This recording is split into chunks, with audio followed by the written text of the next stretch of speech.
When working with law of assumption, especially if you're new to these teachings, sometimes we have to experiment with the assumptions that we are holding, because when we begin to hold new assumptions, sometimes we think we're holding great assumptions or positive assumptions, and then reality gives us feedback that is just a little bit off and is not quite what we wanted. So today I wanted to talk about making small adjustments to your assumptions if your reality is not quite giving you the feedback that you are hoping for.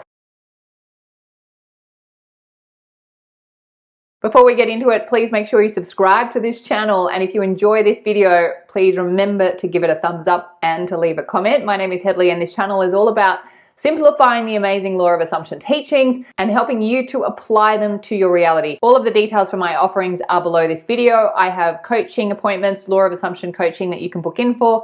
I have a free self-concept course, and I have the paid version of that course where I will take you through it step by step. I also have a new book, I Am Money, Assume a New Story and Enjoy More Money. And if there's anything else that I've forgotten, you'll find it all in the box below this video or at my website, youaretheone.com.au.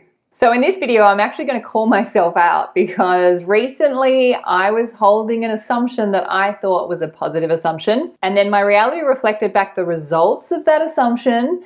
But I did not realize that my assumption and the results in reality were connected. So a couple of videos ago, I did a little bit of a speech before the topic where I was basically putting a few boundaries in place in terms of how I interact with people on my channel. I just want to explain the comments that I don't respond to. If the comments are demanding in any way, so you're demanding a response, you're demanding I do a video on this, or you're demanding something from me, I will not respond. So that's a little speech I gave a while ago. Some of you may remember that. And it wasn't until just recently where I was doing my assumptions and I realized that one of my assumptions was not quite what I thought it was. So the assumption that I have been affirming for a little while now is that as a law of assumption coach, I am in demand. And I have been affirming that I am a in-demand law of assumption coach. You know where I'm going with this. So I'm just, going about holding that assumption. And then of course, I'm starting to see a lot more people making a lot more demands of me. So funny. I mean, this work is so specific. Now, when I gave that little speech on my video, I had not connected the dots yet. I didn't realize that that was a reality that I was 100% setting up by holding the assumption that I'm in demand. And of course, if I'm holding the assumption that I'm in demand, guess what people are going to be doing? They're going to be demanding things of me. They're going to be demanding because I'm in demand. Oh my God. I mean, even the word demand, I didn't even pick it up at the time. So I'm calling myself out because I was holding an assumption that I thought was a positive assumption. I was actually producing a reality where people were demanding things of me, and it was an experience that I actually wanted. It wasn't pleasant to have to have people demanding me to do things. Let's go back to the beginning. Consciousness is the one and only reality, and reality is the reflection of consciousness. Reality is objective. Reality has no opinion of what the commands you're making of it are. It will simply reflect back exactly what you're commanding, even if you're not really aware of what you're commanding. And that is why reality is a beautiful feedback system, because it will feed back exactly what you are feeding your subconscious. So whatever message you are commanding your subconscious with, whatever assumptions you're holding and commanding the subconscious, because it's the subconscious that produces reality, is what gets projected out onto the screen of your reality, and that is what you then get to experience with your five senses. So I got to experience being in demand and having people make demands of me and feeling like they are demanding things of me. And I realized, oh, that's actually not a pleasant experience. I needed to make an adjustment. And you've heard me before, I go on about language. And language is so important because language is the signpost for awareness, and wherever you are directing your awareness is what's going to be produced as a reality, and that's what you're going to experience. And we have become quite unconscious with the language we're using. I mean, this is the perfect example. I thought I was holding a good assumption, but if I really stop and think about it, demand is not a super positive word. It's like there's a lot of negative assumptions with it. So I was a bit unconscious with that assumption, and of course that's why my reality can help me, because your reality is there to help you to see where you're at. If your reality is producing favorable outcomes, yeah, great, tick tick, you're doing really well. If your reality is a little bit off and it's not quite what you want, that's where you just got to go back to the cause of it, which is the assumption you're holding, and just change it a little bit. So I have just simply changed that assumption to I am a highly valued law of assumption coach. And that feels much better because I really sat down and thought about, okay, if I'm not in demand, I don't want to be in demand. What else do I want to be? I thought, okay, well, I'm a highly valued law of assumption coach. We are awakening to what we have forgotten, and we are awakening from what we have become completely identified with, which is reality. Your reality is always helping you. It's not always pleasant, but it is always helping you to show you where you are at with the assumptions that you're holding. And yes, we are always producing our reality, even when we have forgotten when we planted the seed.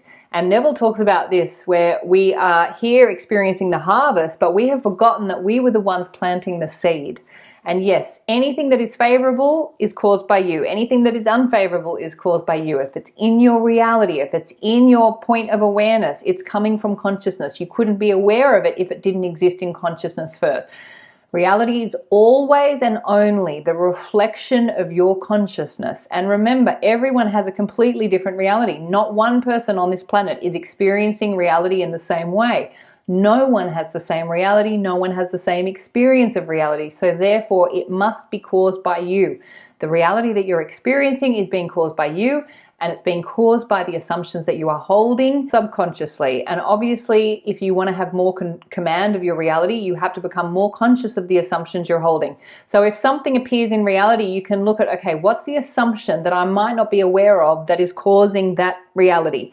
And then you can make whatever adjustment you need to make in order to produce a different result. A change in your assumptions will absolutely produce a change in your reality, because that's the cause of reality. And a change in consciousness equals a change in reality. But if you're trying to change reality at the level of reality, which is what I did in my little video, then you may get a change for a moment in time. You may get a break from that reality, but that reality will pop back up again in some other way, through some other form, through some other face, through some other character. Some other way that reality will come up again for you to face it, so that you can remember who you are, wake up from it, and then you never have to experience it again. So with that in mind, just look at your reality and see it as a feedback system, and look at where are you maybe getting some unfavorable results, and then ask yourself, what are the assumptions that I must be holding that are causing that reality? And then if you don't know the answer, ask yourself, what assumption must I be holding in order to experience that reality? Because it has to come from an assumption. And once you've got the assumption, once you've become aware of the assumption, then you can make whatever adjustment you need. And it may just be a word. Like I changed the word from demand to high value. Sort of the same thing, but actually completely different experiences. And once I changed it, I immediately felt better. And of course, I haven't experienced any demands made of me since changing that assumption. But I just wanted to bring this to your attention, because I just thought that was the perfect example of how we forget when we planted the seed to our reality, and then we go out into reality and we say, hey, stop making demands of me, or whatever it is. Not realizing that I set up reality to make demands of me. Then I realized it and I was like, oh my God, this is so perfect. I had to share it. We're all awakening, we're all remembering. And if you're not getting the results that you wanted in reality, then look to how you can make a slight adjustment to whatever assumption you're holding. And it could just be a word, a single word. Language is so important in this work. We have to become more conscious of the language we're using, because that's what's directing our awareness to certain states of consciousness. And some of the times we don't know what words actually mean, and we think we're using the right word, and then sure enough, reality reflects it back where we're like, okay, maybe that's not the word I should be using. Anyway, I'll leave that one there. Experiment with that one. Become aware of your language. Become more conscious of the language you're using. Beautiful, beautiful language. Oh, how I love it. And please remember, you are the amazing creators of your reality. You are the superstars of your show. You are the producers, the writers, the directors, and the actors in your movie.